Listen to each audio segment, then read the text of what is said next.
안녕하십니까? 소중한 나, 무한 행복, 소나무 시간입니다. 여러분들 만나 뵙게 되어서 진심으로 반갑습니다. 여러분, 우리 그 태몽이라는 말을 사용하지 않습니까? 태몽 다 들어보셨죠? 우리가 이제 아이를 가질 때, 임신할 때, 그때 아이를 임신할 시기에 이제 어떤 꿈을 꾸지 않습니까? 그러면 우리가 더 태몽이 뭐다 뭐 이런 이야기들 흔히 사용하지 않습니까? 여러분들도 다 어떻게 태몽이 있으십니까?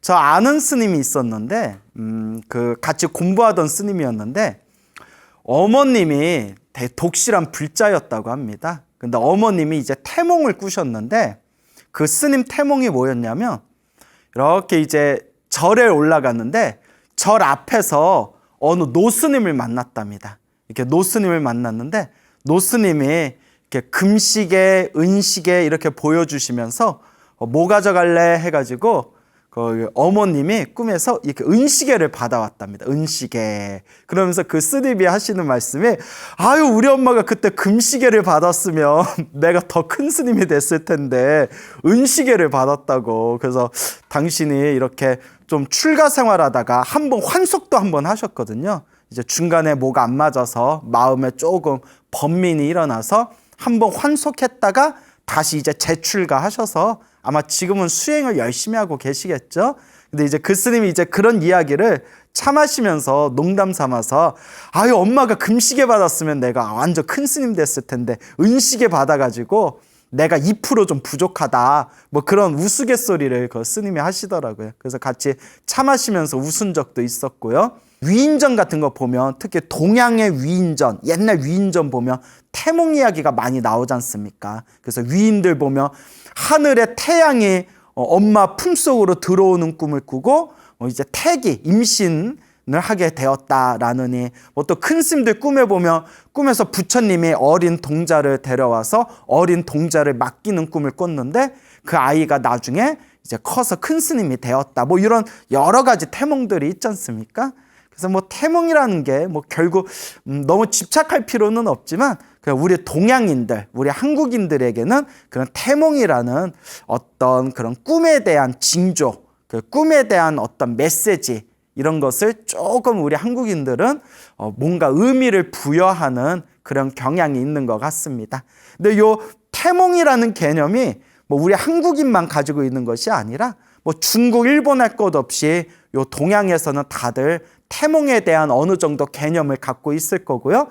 심지어 2600년 전 부처님 당시에도 이 태몽이라는 개념이 있었나 봅니다.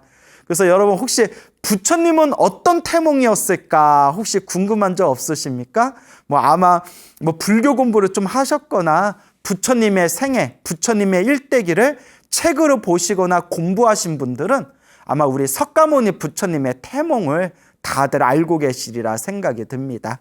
우리 석가모니 부처님의 태몽은 하얀색 코끼리였다고 합니다. 코끼리, 하얀 코끼리. 코끼리 아저씨는 코가 손이래라는 말이 있죠. 이제 하얀 코끼리가 이제 어머니 마야 부인의 오른쪽 옆구리로 이 하얀 코끼리가 들어오는 꿈이 바로 석가모니 부처님의 태몽이었다고 합니다.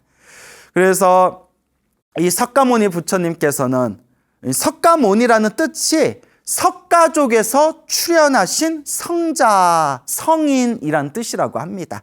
그래서 이제 산스크리트어로는 샤카무니라고 부른대요. 샤카무니. 그래서 샤카족에서 출현하신 성자. 부처님께서 샤카족이었대요. 뭐 우리 흔히 무슨 뭐 아파치족, 뭐 한족, 뭐 만주족, 흉노족 뭐 이런 족이란 표현이 있죠.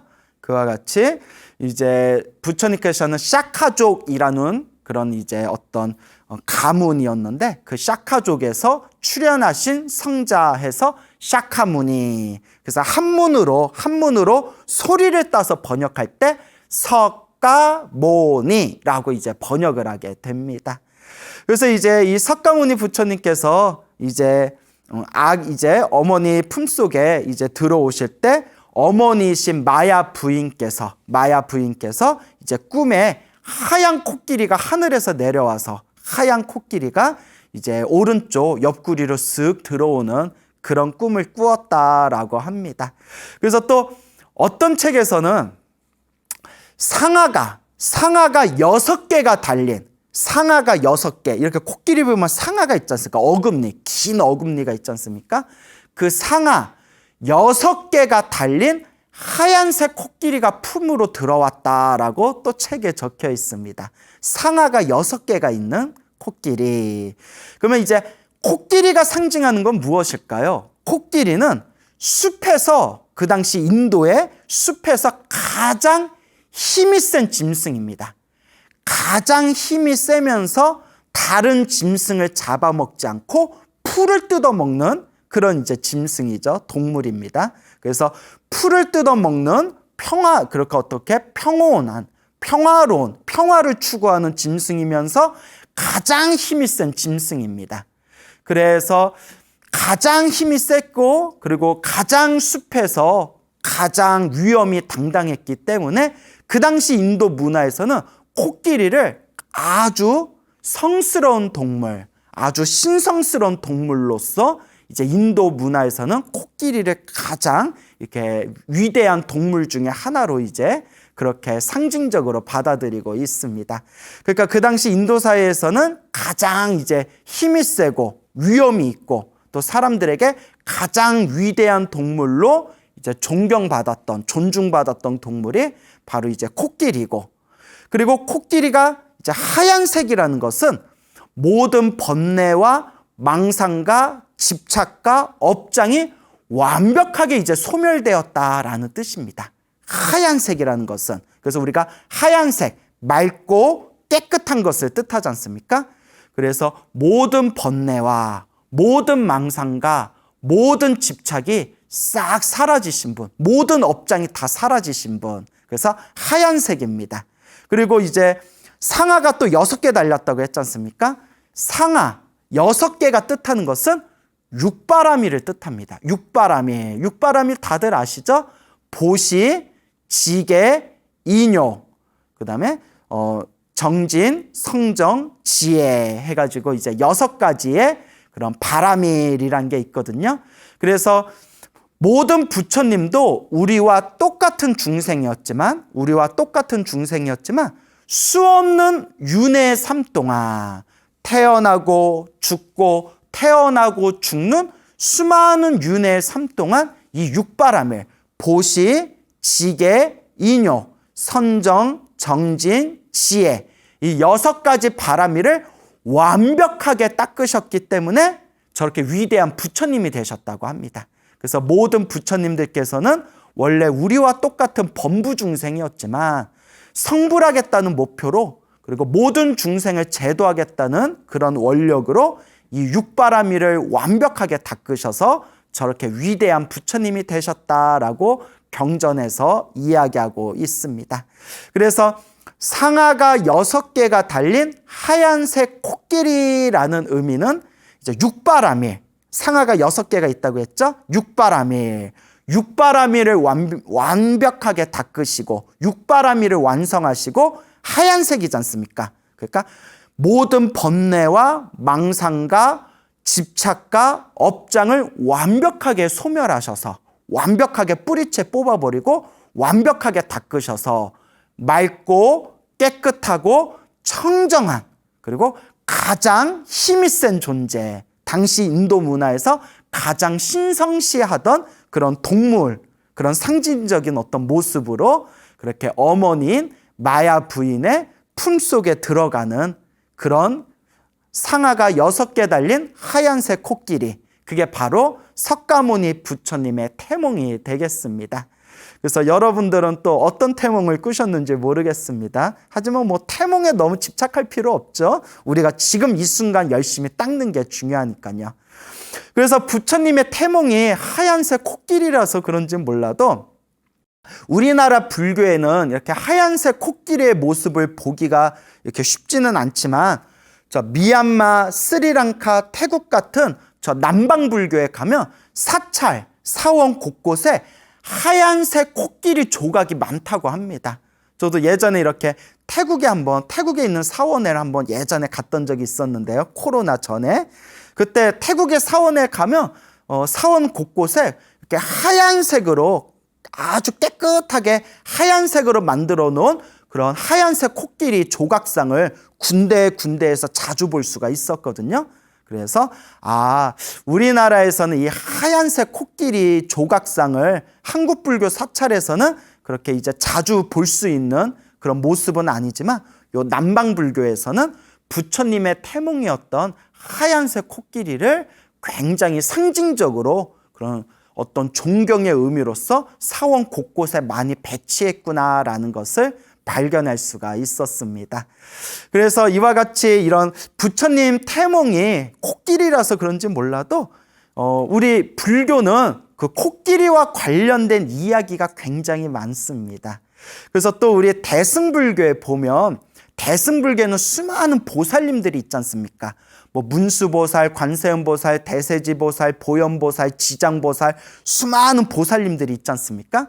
그 중에 또 대표적으로 가장 유명하신 보살님들 두 분이 지혜를 상징하는 문수보살과 실천, 행원을 상징하는 보현보살님이 계시지 않습니까? 그래서 우리가 문수보살 모습과 보현보살 모습을 이렇게 살펴보면 문수보살님은 이렇게 사자를 타고 있는 모습으로 많이 나타나십니다. 사자 중에서도 파란색, 푸른색 사자를 타고서 나타나시는 그런 모습들이 이제 많이 조각되어져 있거나 이렇게 불화를 통해서 그림을 통해서 우리가 살펴볼 수가 있죠. 그리고 보현보살님 같은 경우에는 코끼리를 타고 있는 모습으로 많이 나타나십니다. 그래서 이제 경전에 보면 보현보살님께서 코끼리를 타고 이렇게 중생들 앞에 놔두셔서 중생들을 제도하신다, 이런 내용들을 경전에 보면 자주 나오거든요. 그래서 그런가 우리 불자님들 중에서도 제가 알고 있는 불자님들도 이렇게 많이들 경험을 하셨는데 그 법화경 사경을 많이 하신, 법화경 기도를 많이 하신 불자님들이 그 꿈을 꾸실 때 코끼리를 타고 있는 보살님의 모습을 보는 꿈들을 이렇게 자주 꾸시는 경향이 있더라고요. 저랑 이제 친분이 있는 친하게 지내는 어느 불자님도 법화경 사경을 뭐 하루에 막 12시간씩 할 정도로 그렇게 법화경 사경을 열심히 하신 불자님이 계시는데 그 코끼리와 함께 나타나신 어느 보살님이 이렇게 가피를 꿈에서 몽중가피를 내려주시는 그런 경험하신 불자님도 있고 뭐 하여튼 이제 보현보살님은 그와 같이 코끼리를 타고 중생들 앞에 놔두셔서 이렇게 법을 설하신다, 중생들을 가피를 내려주신다, 또 이런 내용들이 경전을 보다 보면 있습니다. 우리 부처님께서는 중생과 원래 우리와 같이 탐욕과 성냄과 어리석음이 가득한 범부 중생이었고 우리 중생들과 똑같은 존재라고 아까 말씀을 드렸습니다. 근데 부처님께서 수없는 윤회의 삶 동안 이 육바라밀을 완벽하게 닦으셔서 지혜와 자비와 복덕과 신통을 완벽하게 닦으셔서 저렇게 위대하신 부처님이 되셨다라는 말씀을 드렸습니다. 그래서 우리 부처님 경전에 보면 우리 부처님의 성불하기 이전에 보살행을 닦았던, 성불하기 위해서 보살의 행, 육바라밀을 닦았던 과거 전생의 이야기가 부처님 경전에 엄청 많이 나옵니다. 그래서 아예 부처님의 과거 전생 이야기만 따로 모아놓은 경전이 있어요. 그걸 본생경이라고 하거든요. 본생경이라고 하고요. 저 남방불교 니까에서는 자타카라고 불러요. 자타카. 그 한문으로는 본생경이라고 하는데 그 본생경에 보면 석가모니 부처님 과거 전생의 이야기가 약 500개가 넘게, 약 한 520여 개 정도 된다라고 들었는데 이렇게 책마다 편집본마다 내용이 조금씩 숫자의 차이가 있거든요. 그래서 대략 석가모니 부처님이 성불하기 전까지 500생 동안 500가지의 그런 어떤 과거 전생의 이야기가 본생경에 이렇게 펼쳐져 있다고 합니다. 그래서 우리 석가모니 부처님께서도 과거 전생에 수없는 모습으로 사람으로 태어난 적도 있었고 하늘의 신으로 태어난 적도 있었고 그냥 조그만 짐승으로 태어난 적도 있었고 그렇게 수없는 모습으로 세상에 나타서 육바라밀을 닦으면서 그 중생들을 향한 그런 보살행을 완성하여 그렇게 수없는 과거 전생 동안 육바라밀을 완벽하게 닦으시고 지금의 거룩한 부처님이 되셨다. 이제 이런 이야기들을 우리가 부처님 경전에서 공부할 수가 있습니다. 그래서 우리 부처님의 과거 전생 이야기를 보면 또 코끼리로 태어나신 이야기가 몇 가지 나옵니다. 석가모니 부처님 과거 전생에 수많은 모습으로 세상에 이렇게 출현을 하셔서 육바라밀을 닦으셨는데 그 중에 코끼리로 태어난 이야기도 이렇게 몇 가지가 있습니다. 그 과거에 우리 석가모니 부처님의 과거 전생에 코끼리로 태어났던 그런 이야기 중에서 오늘 또 재미난 이야기 한번 소개해 드릴까 합니다. 머나먼 과거 전생에 있었던 일입니다. 그 머나먼 과거 전생에 우리 부처님께서 이제 코끼리 왕이었을 때 이제 이야기가 되겠습니다. 자, 이 이야기가 어떻게 펼쳐지냐면 석가모니 부처님 당시에 석가모니께서 중생들에게 이제 널리 이제 법을 설하고 있었던 부처님 당시에 어느 여인이 있었습니다. 어느 여자가 있었는데 이제 일찍 출가하여 머리를 깎고 비구니가 됩니다. 비구니가 돼서 열심히 이제 수행을 합니다. 열심히 수행을 해서 이제 모든 번뇌와 욕망이 완전히 사라진 그런 거룩한 아라한이 됩니다. 간혹 어떤 분들 중에 불교 공부를 제대로 안 하신 분들 중에 비구니는 아라한이 될 수 없다라는 이상한 이야기를 이렇게 인터넷에서 하신 분을 제가 우연히 본 적이 있는데 제가 쏘스라치게 놀랐습니다. 팔만대장경에 보면 그거 부처님 일대기, 부처님 생애에 보면 비구니 스님들의 아라한이 된 이야기가 굉장히 많습니다. 그래서 아니 이렇게 부처님 경전에 아라한도 거룩한, 비구니도 거룩한 아라한이 된 이야기가 이렇게 많은데 아니 이 사람은 도대체 불교 공부를 무슨 책을 봤길래 이런 얼토당토 없는 쓸데없는 부처님 가르침과 반대되는 이야기를 할까 하고 제가 깜짝 놀란 적이 있었거든요. 그러니까 우리 불자 여러분들께서도 요새는 가짜들이 너무 많아가지고 부처님 가르침도 굉장히 자기 삿된 견해로 왜곡해서 설명하는 사람들이 이렇게 주변에 보면 제법 많은 것 같습니다. 그러니까 우리 불자님들도 반드시 부처님 경전에 근거를 두고 공부하셔야 됩니다. 항상 우리의 교과서는 부처님의 경전이다라는 걸 꼭 명심하시길 바랍니다.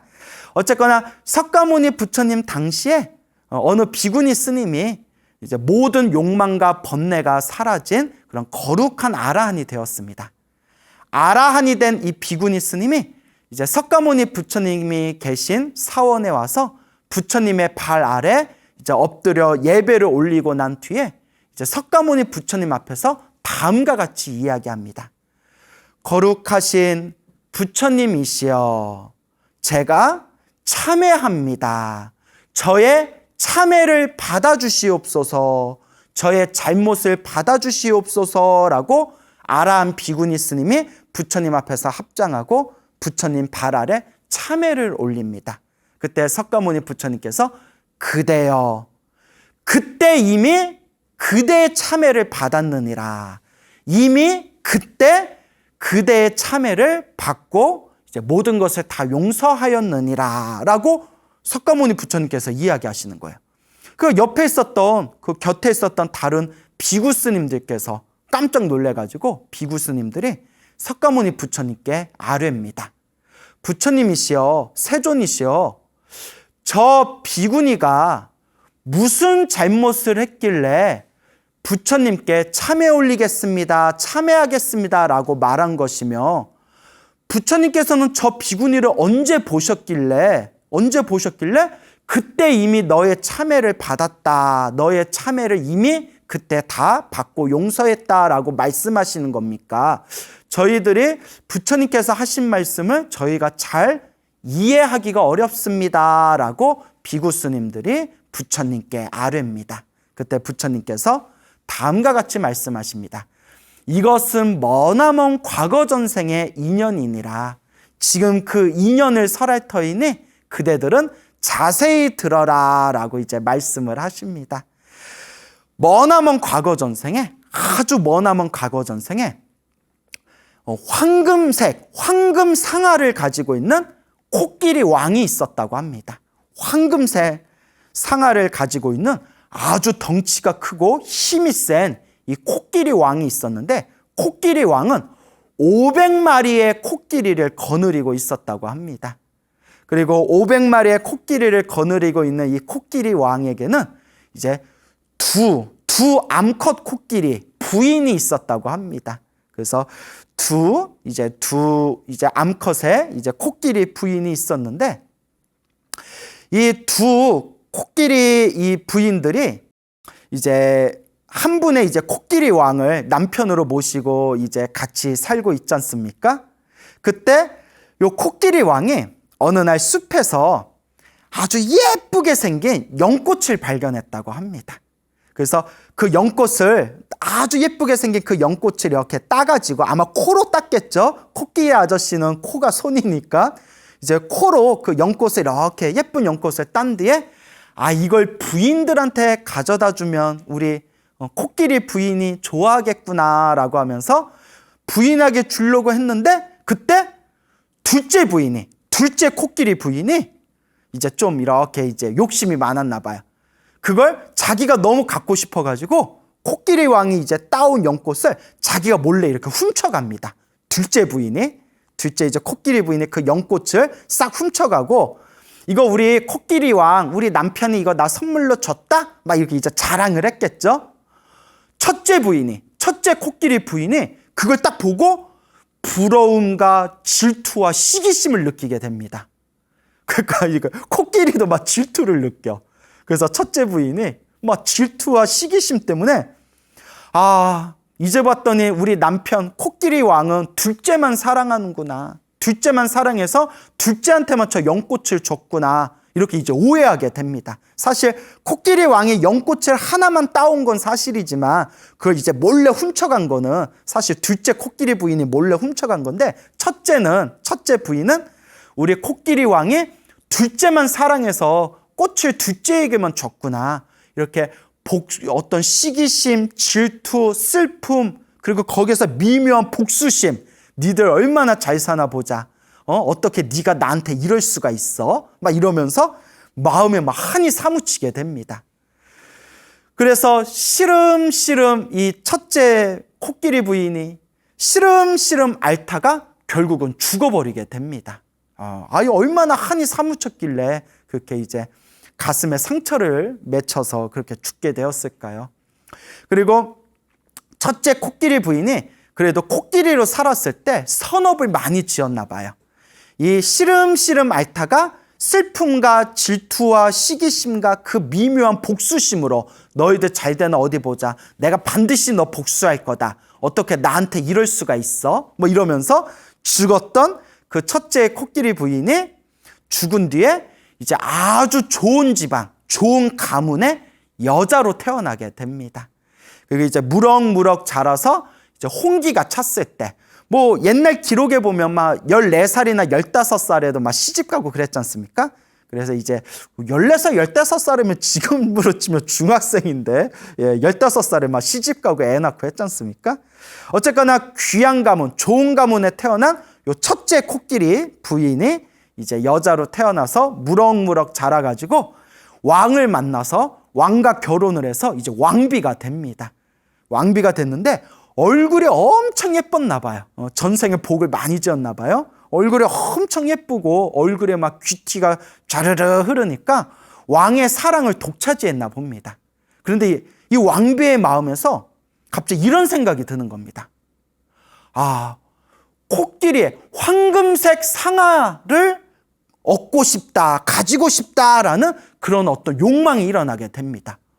왕비가 왜 갑자기 코끼리의 상아를 갖고 싶다, 코끼리 상아 중에서도 다른 코끼리가 아니라 황금색 상아를 갖고 싶다라는 그런 욕망을 일으켰을까요? 맞습니다. 전생에 질투와 시기심과 복수심으로 죽었기 때문에 자신의 전생의 남편이었던 그 코끼리 왕의 황금색 상아를 자기가 그것을 빼앗고 내 복수심을 채우고 싶다라는 전생에서 넘어온 그런 어떤 업장의 욕망이었던 겁니다. 참 무섭지 않습니까? 그래서 왕에게 막 조릅니다. 왕이시여, 내가 코끼리의 상아를 갖고 싶습니다. 그러니까 왕이 사랑하는 왕비니까 얼마든지 내가 구해다 주겠어. 몇 개 필요하? 몇 개?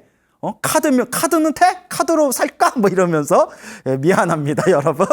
자, 그러면서 얼마든지 구해줄 테니까 걱정하지 말아라 이러니까 왕비가 고개를 도리도리 흔들면서 제가 원하는 것은 황금색 상아를 갖고 싶습니다. 코끼리의 황금색 상아, 황금 상아를 갖고 싶습니다. 그 왕이 깜짝 놀란 거예요. 아니, 그대가 원하는 거는 내가 무엇이든 구해줄 수 있지만 황금색 상아를 어디서 구한단 말이요. 황금색 상아를 가지고 있는 코끼리를 어디서 우리가 찾을 수 있겠어. 근데 사랑하는 왕비가 너무나 간곡하게 원하니까 이제 나라에다가 널리 이제 사람들에게 다음과 같이 이제 명을 내립니다.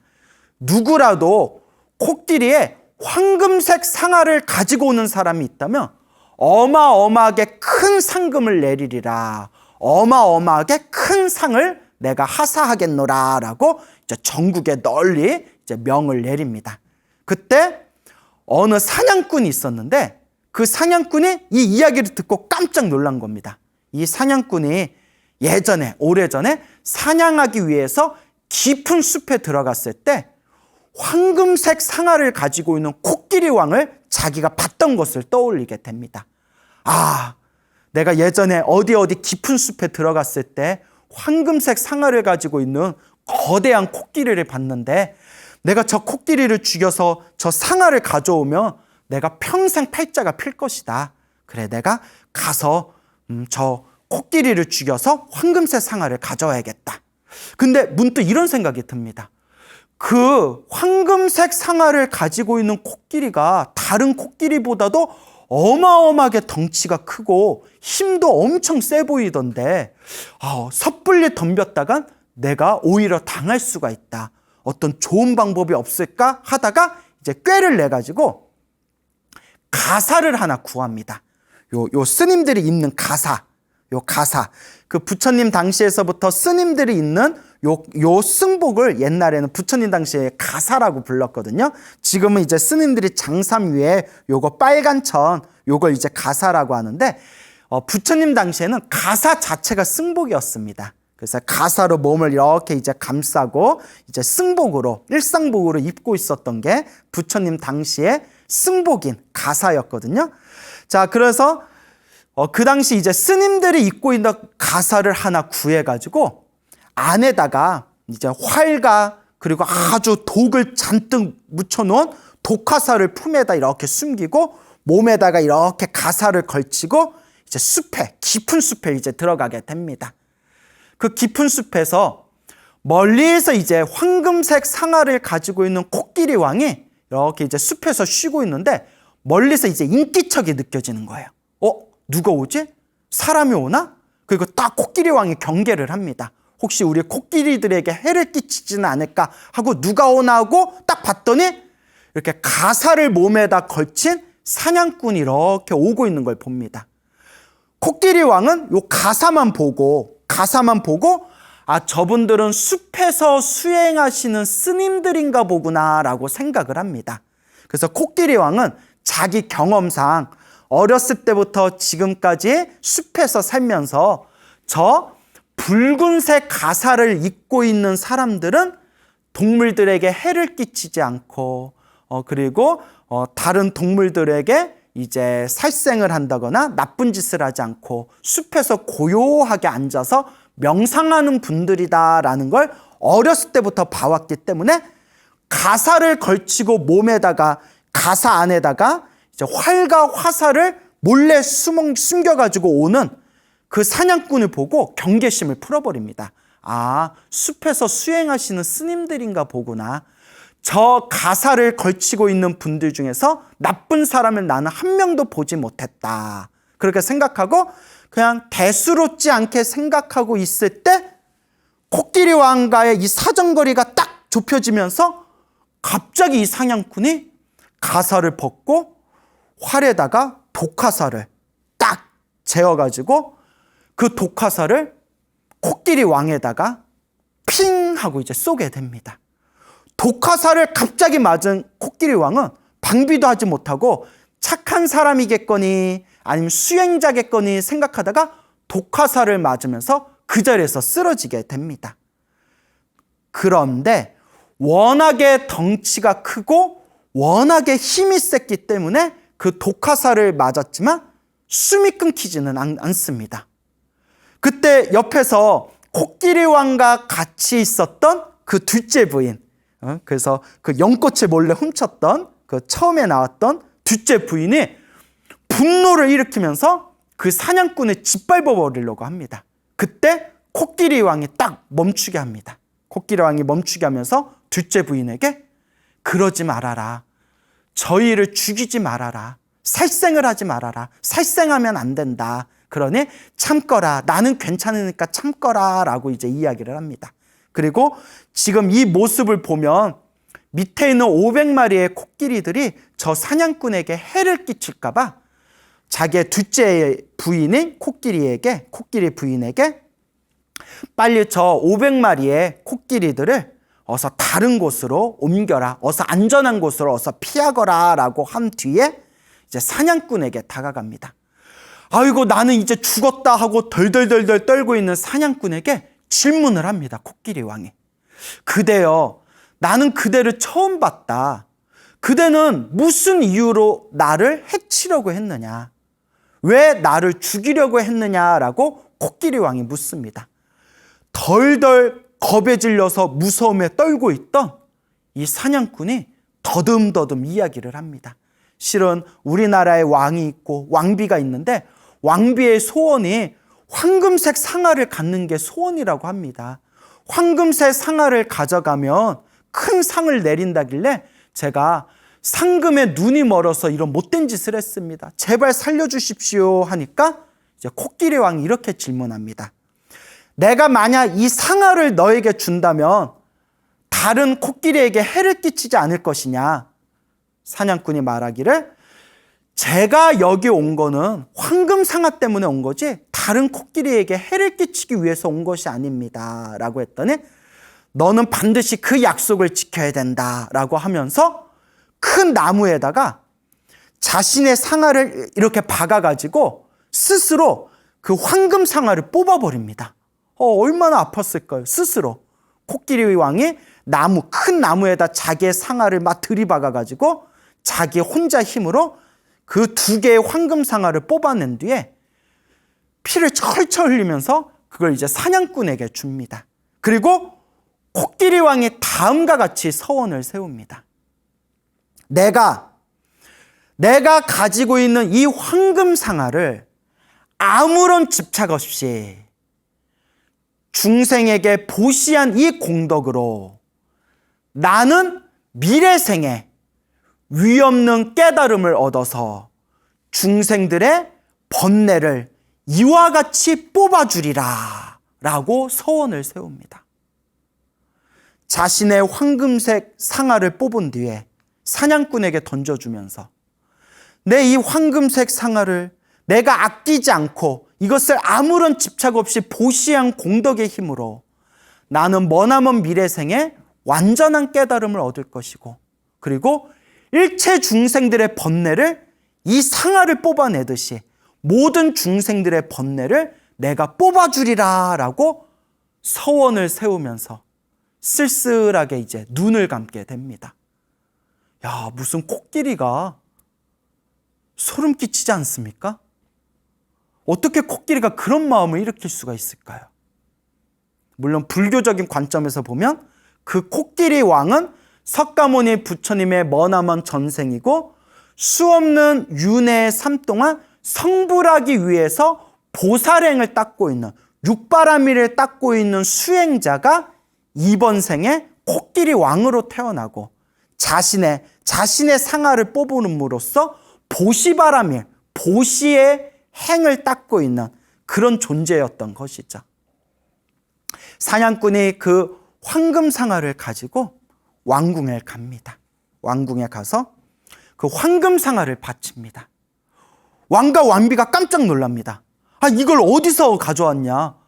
아니, 정말 황금색 상아가 있었냐? 이걸 어디서 가져왔냐라고 왕과 왕비가 질문을 하니까 이제 사냥꾼이 솔직하게 있었던 그 일들을 자초지종을 자세하게 설명을 합니다.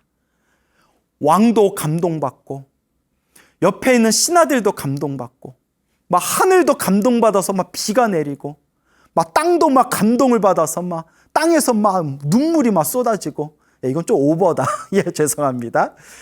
모든 사람들, 그 자리에서 그 이야기를 듣고 있던 모든 사람들이 다 감동을 받고 있을 때 그 황금색 상아를 그토록 원하던 그 왕비가 그 황금색 상아를 쓰다듬으면서 눈물을 쭈르륵 흐릅니다. 마음에 있었던 그 알 수 없었던 황금색 상아를 갖고 싶었던 그 욕망과 그 복수심, 그 전생에서 넘어왔던 그 슬픔과 한이 싹 사라지면서 축생도 이러한데 짐승조차도 이런 마음을 내는데 사람이 나는 이 축생보다도 더 못났구나, 훨씬 더 못하구나라는 그런 부끄러움을 느끼면서 이런 생각을 일으킵니다. 이 축생, 이 동물조차도 사람인 나보다도 훨씬 더 이와 같이 훌륭한 마음을 내는데 내가 어찌 이번 생 헛되게 살 수 있겠는가? 이번 생 참회하는 마음으로, 이번 생 내 죄를 닦는 마음으로, 이번 생 평생 공덕을 닦으면서 살으리라 하고 후회의 눈물을 흘리면서 그 황금색 상아 앞에서 요 왕비가 합장하고 다음과 같이 서원을 세웁니다. 저는 맹세합니다. 저는 이와 같이 맹세합니다. 이 코끼리 왕이, 이 황금색 상아의 주인인 코끼리 왕이 머나먼 생에, 머나먼 미래 세상에 완전한 깨달음을 얻고 모든 중생 제도할 때, 그때 나도 그 코끼리 왕의 제자가 돼가지고 나도 반드시 깨달음을 얻으리라 라고 맹세를 하고 서원을 세우게 됩니다. 이 코끼리 왕이 머나먼 미래 세상에 깨달음을 얻어 모든 중생을 제도하는 그 시기에, 그 시대에 나 역시 그 존재의 제자가 되어서 나 또한 반드시 깨달음을 얻으리라.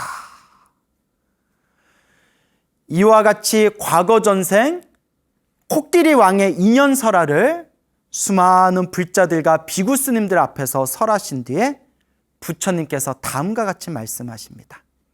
그대들이여, 그대들은 바르게 이해해야 된다. 바르게 알아야 된다.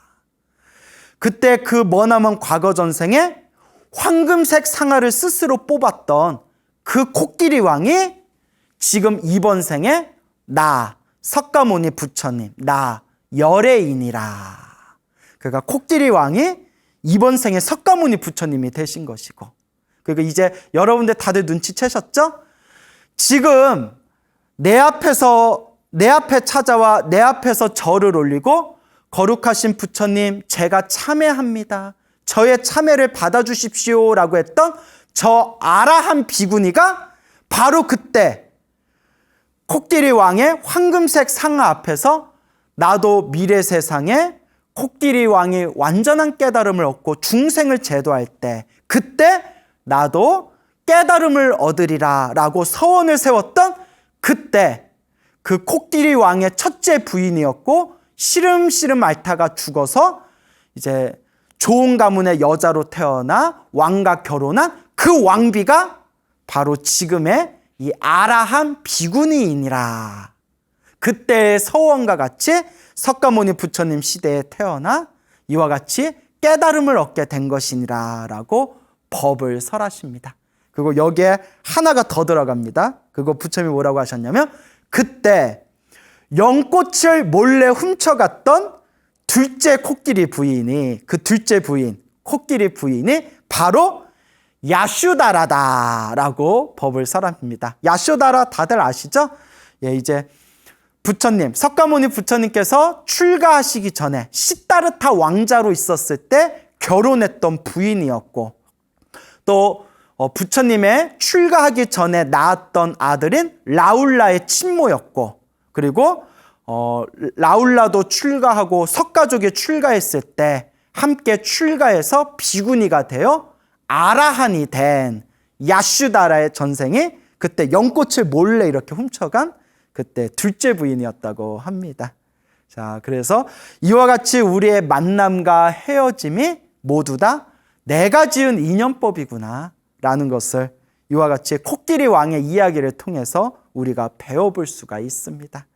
그래서 부처님의 태몽은 코끼리, 상하 6개가 달려있는 하얀색 코끼리가 태몽이었고, 또 불교에서는 이 코끼리와 관련된 이야기가 굉장히 많습니다.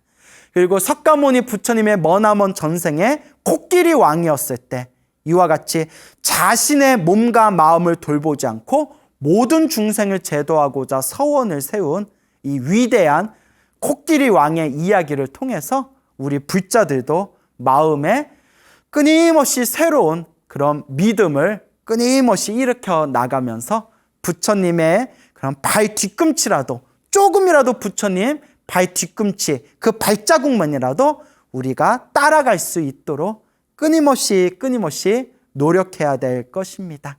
그래서 항상 좋은 인연을 맺고 항상 좋은 인연 속에서 항상 복과 선업과 공덕을 닦아야 합니다. 여러분, 행복해지고 싶습니까? 행복한 삶을 창조하고 싶습니까? 복을 지으십시오. 선업을 지으십시오. 공덕을 쌓으십시오.